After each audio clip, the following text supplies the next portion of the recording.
Right, mate, here's a little drawing. So here's the breadboard. This is the orange cable that's going to come in on the red rail, and there is the black cable coming in on the negative rail. So what we're going to do, out of any of these holes here, we're going to take a cable, and what we're going to do, we're going to come down to our, we've got a row of 5, remember? All these are connected up that way only. All right, so we're going to go there.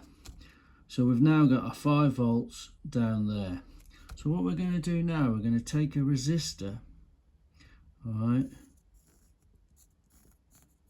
which is going to drop the voltage. You've got to do this, otherwise you'll fry your LED. Okay. So this is another row.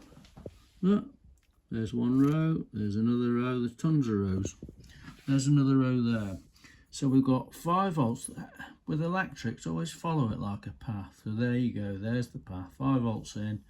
We're going along all the way. Remember, all this is connected internally through the resistor. And now what we need to do is need to come out to another row. And what we're going to do is we're going to fit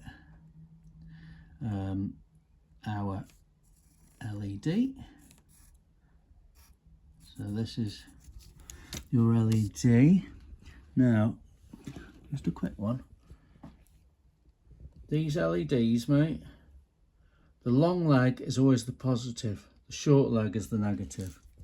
So I've got the long leg here, and the short leg we're going to take to this row here, okay? And then this row here, we're just going to find our way back to the negative. So our path is 5 volts in, voltage in, through the resistor, through the LED, and back to negative. All right, another video in a sec.